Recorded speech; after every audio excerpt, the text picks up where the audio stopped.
Alright, so we're going to take the tubes that we've made so far. You should have around 60 to 80 for your project. And what we're going to do is we're going to flatten the tubes, and then we're going to start winding them to start creating the base of our form. Alright, so once you have your tubes, you're going to take the back of your scissors or a ruler or something that can make them really super flat. So what I like to do is I like to first flatten them with my fingers like this, and then I'm going to take the back of my scissors, and I'm just going to press down really hard to make these guys as flat as I can.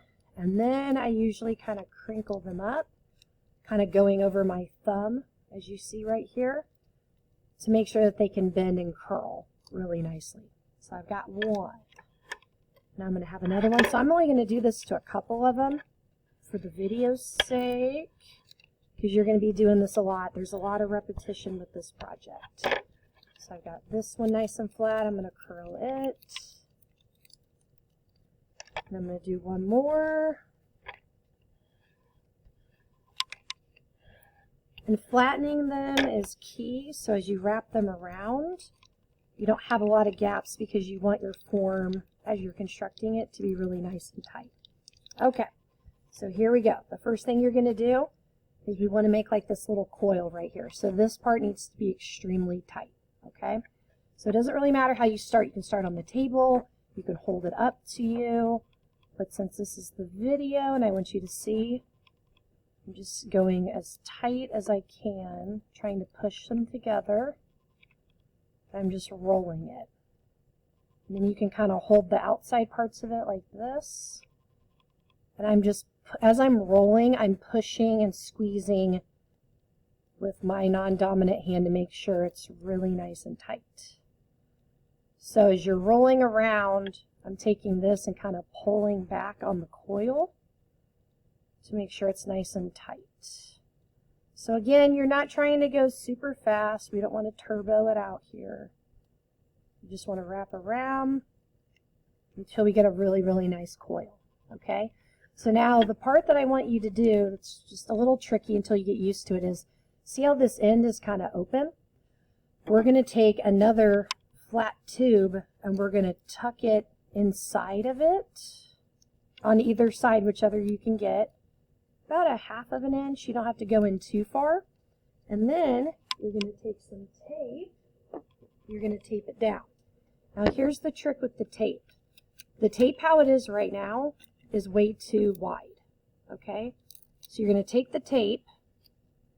My coil just uncoiled, that's fine. And I'm going to rip it in half.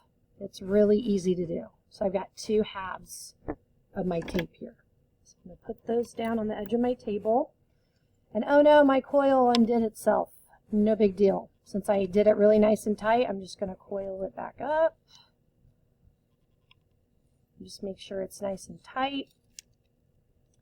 And then I'm going to go back to what I was doing, where I'm going to tuck the inside of one of the coils inside of the other one. So you want to keep your coil really nice and tight, kind of wiggle it in there.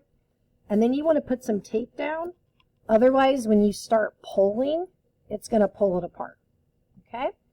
So I've got it taped down. I'm just going to keep wrapping around nice and tight. You can hold this in your hand. You can also hold it on the table and curl it around this way. Just make sure it's really tight. Now I'm to the other end right here. So I'm going to take another strip. I'm going to put it in just a little bit. And then where those two meet, I'm going to take tape. I'm going to tape it down. And so this process you're just going to do over and over and over again until you get the size of the coil that you're looking for. Okay, so making this really tight is really, really important.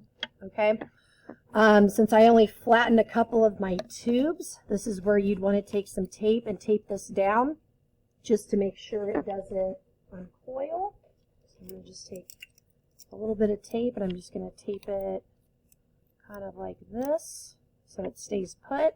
And then I can take my other tubes, flatten them out, and then start coiling them. Okay?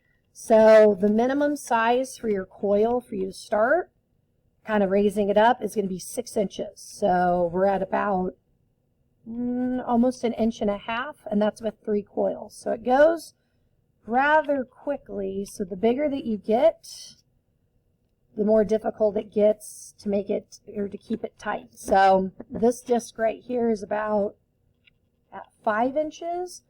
So I've got another inch to go. My coil just undid. So again, when you're doing this, I highly recommend that you flatten all of your tubes first so that you can tighten it and just keep going. Have your tape all ready, so then you can just work and you don't have to worry about things uncoiling. All right. So now that you've watched this part of the video, you're ready to start constructing your form, and that'll be it. Thanks for watching.